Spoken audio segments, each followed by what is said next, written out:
Welcome to Poetry and Poets with SueAn Stradling-Collins, soon to be the former director of the Apache County Library District. And yes, I'm excited. Today, I'd like to talk about recitation of poetry and memorizing poems. Poetry is meant to be heard, and so to read a poem aloud is wonderful. Memorizing them was something that happened easier for me a long time ago. I'd like to share 3 that I memorized and the stories behind them. Hopefully I'll be able to do them in memorized form. I do have cheat sheets in case it leaves when I try to do it. The first one is from Macbeth by Shakespeare. And the reason I memorized this, 2 reasons. First off, I have an older sister, Cheryl, that has formed my life in many ways. She was a senior when I was in 3rd grade, and she had to memorize the soliloquy from Macbeth when she was a senior. And so she handed me the copy to make sure that she was doing it correctly. And of course, being me, I memorized it also at that time. And I've loved that I've known this, loved that my sister was part of me memorizing it. And so this is the soliloquy of Macbeth. And a soliloquy is when a character is on stage by themselves, solo soliloquy, and they're talking to the audience, basically. And so this is famous. Hopefully you'll recognize it. Tomorrow and tomorrow and tomorrow creeps in this petty pace from day to day to the last syllable of recorded times, and all our yesterdays have lighted fools the way to dusty death. Out, out, brief candle, life is but a walking shadow, a poor player that struts and frets his hour upon the stage, and then is heard no more. It is a tale told by an idiot, full of sound and fury, signifying nothing. Shakespeare. The next one, I was in college, and we were all sitting around, probably talking about what our majors were, because that is a conversation you have often in college. And somewhere in the conversation, a young man, don't remember who he was, started reciting Jabberwocky by Lewis Carroll, and this comes from Alice in Wonderland. Oh, by the way, the illustrations.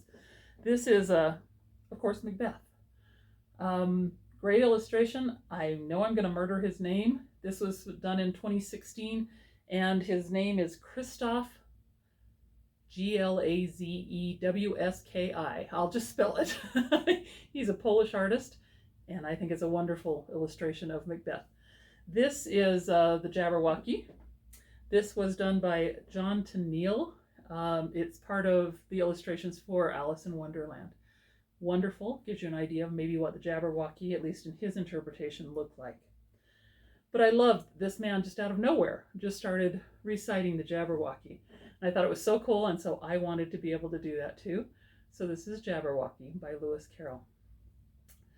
'Twas brillig, and the slithy toves did gear and gimble in the wabe.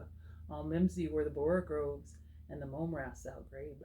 Beware the Jabberwock, my son, the eyes, I knew I was going to mess up, the jaws that bite, the claws that catch. Beware the jub burned, and shun the fruminous bandersnatch. He took his vorpal sword in hand, long time the manx combe foe he sought. So rested he by a tum tree, and stood a while in thought. And as in uffish thought he stood, the Jabberwock with eyes of flame came woofling through the tulgey wood, and burbled as he came. 1, 2, 1, 2, and through, his vorpal blade went snicker-snack. He left it dead, and with its head he went galumphing back.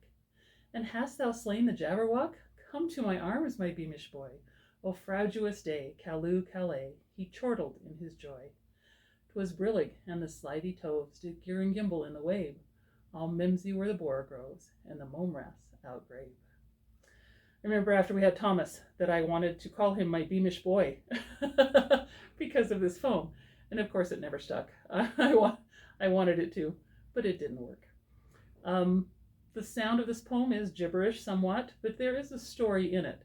So even though Carroll was choosing different words that don't make a lot of sense, you can hear the narrative.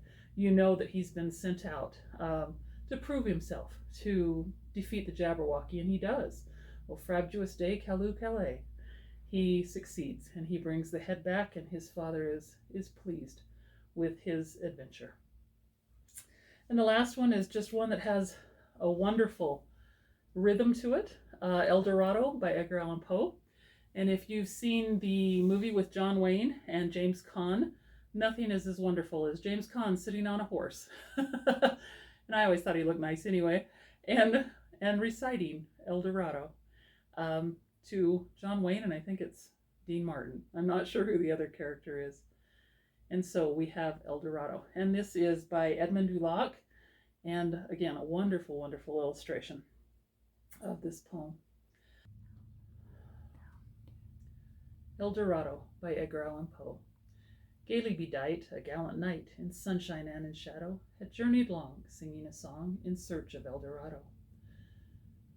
But he grew old, this knight so bold, and o'er his heart a shadow fell as he found no spot of ground that looked like El Dorado. As his strength failed him at length, he met a pilgrim shadow. Shadow, said he, where can it be, this land of El Dorado?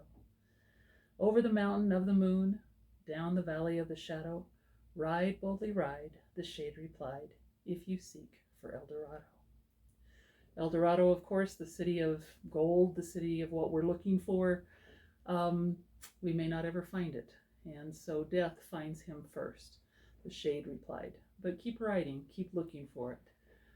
Keep enjoying poetry. We'll talk more about that in the next couple of weeks. Thank you and have a great week.